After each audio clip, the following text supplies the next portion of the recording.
In a remote sector of the galaxy, far beyond the known territories of the peaceful Varelian species, an ancient, desolate planet orbited a dying star. The Varelians, a highly advanced and curious race, were explorers by nature, always seeking to expand their knowledge of the universe. Their sleek, crystalline ships were a common sight in uncharted regions, scanning for anything of interest. The research vessel Zira, commanded by Captain Kier, was one such ship. Captain Kier, with her shimmering silver scales and bright violet eyes, was renowned for her keen intellect and unyielding pursuit of the unknown. On this particular mission, her crew had detected an unusual energy signature emanating from the barren planet known as Hithar 7. The crew of the Zira was composed of Varelians of various specializations, scientists, engineers, and historians, all eager to uncover the secrets of the cosmos. As they neared the planet, the energy readings grew stronger, more erratic, hinting at something extraordinary below. "Prepare for descent," Captain Kier commanded, her voice echoing through the ship's communication channels. The Zira gracefully entered the planet's thin atmosphere, its crystalline hull refracting the weak light of the dying star. The landscape below was bleak, with sharp, jagged mountains and deep, dark ravines. Yet at the center of a vast, lifeless plain, they detected the source of the anomalous energy. "Land us near that crater," Kier ordered, her eyes narrowing as she studied the readings. "Whatever is down there, it's unlike anything we've ever encountered." The ship touched down with a soft hum, and the crew prepared for an expedition. Clad in protective suits made from the finest Varelian alloys, Captain Kier and two scientists, Lauren and Vial, exited the ship. They descended into the crater, their scanning devices constantly relaying data back to the ship. At the center of the crater, they found it, a shimmering pool of Mercury, glowing faintly with an otherworldly light. The Mercury seemed to defy the natural laws, floating slightly above the ground, rippling as if it had a life of its own. "This substance, it's alive," Vial whispered, her antennae twitching in fascination. Captain Kier nodded, her eyes reflecting the strange glow.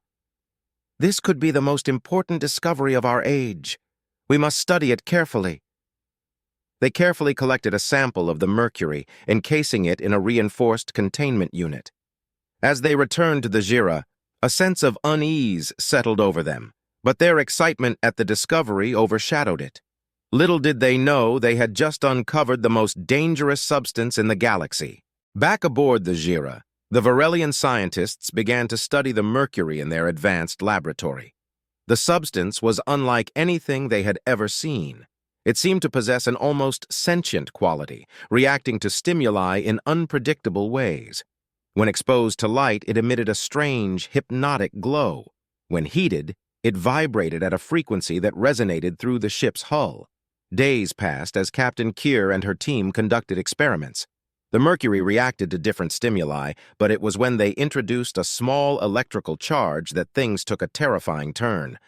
The moment the current touched the Mercury, it began to expand rapidly, filling the containment chamber with a dense, pulsating mass. Alarms blared as the ship's systems detected the sudden increase in energy. Captain Kier shouted orders, trying to contain the situation, but it was too late. The Mercury breached its containment, spreading through the lab. "Shut it down!" Lauren yelled, his scales glinting with anxiety, but the Mercury was already out of control, consuming everything in its path. The ship's advanced systems struggled to cope with the overload. The lights flickered, and the ship lurched violently as the Mercury continued its relentless advance. Vial, who had been closest to the containment unit, was caught in the expanding mass.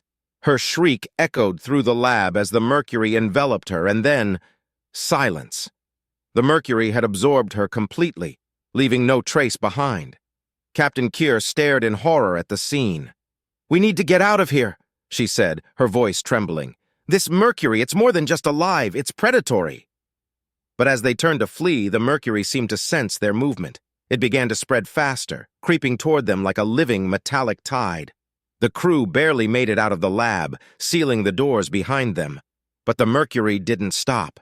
It started seeping through the cracks, slowly but surely infiltrating the rest of the ship. "We have to abandon the ship," Captain Kier said, panic rising in her chest. "We need to warn the galaxy about this horror." But before they could reach the escape pods, the ship's systems went dark. The Mercury had taken control, feeding off the ship's energy and shutting everything down. They were trapped. Desperation gripped the remaining crew as the darkness of the ship enveloped them. Captain Keir, Lauren, and a few others huddled in the dim emergency lighting, their minds racing for a solution. The Mercury continued to spread, slowly consuming the ship from within. "We can't let it reach the core," Lauren said, his voice shaking. "If it gets to the reactor, it could trigger an explosion, or worse, it might consume the energy and grow even stronger." Captain Keir nodded grimly. "We have one chance. We need to manually override the core and initiate a self-destruct. We can't let this thing escape the ship." The group moved quickly through the darkened corridors, the sound of the creeping Mercury echoing behind them. As they reached the reactor room, they found it already half consumed by the pulsating mass. The Mercury seemed to sense their presence, accelerating its advance. Lauren rushed to the control panel, frantically entering the override codes. "I need a few more moments," he said, his scales shimmering with stress. "Just hurry," Captain Keir urged, her eyes never leaving the Mercury as it inched closer. The moments stretched into what felt like eternity, but finally, Lauren slammed the last button. "It's done! We have a brief window to get to the escape pods!" They turned and ran, the Mercury now moving with alarming speed, as if it knew its time was running out.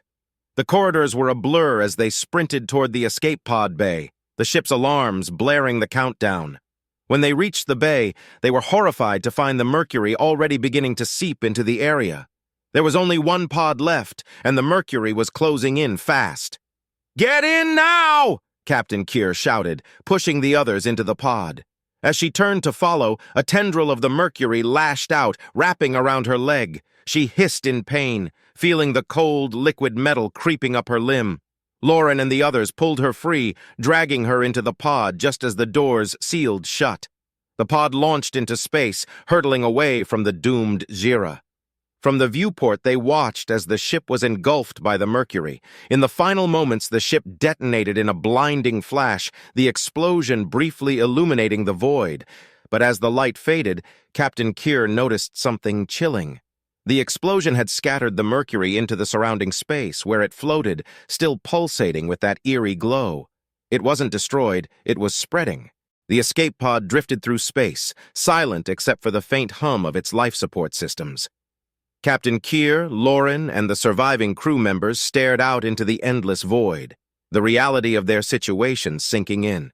They had escaped with their lives, but the most dangerous substance in the galaxy, this sentient Mercury, was now free, drifting through the stars. Captain Keir activated the pod's distress beacon, sending out a warning to any nearby ships. "This is Captain Keir of the Varelian research vessel Jira. We've encountered an anomalous form of Mercury on Hythar 7. It is highly dangerous and cannot be contained. If you receive this message, avoid Sector 14 at all costs. I repeat, do not approach Hythar 7 or any debris from the Jira. The substance is—" Suddenly, the pod's systems flickered and the lights dimmed. Captain Keir's heart sank as she realized what was happening. The Mercury. They had brought a trace of it with them. It was inside the pod.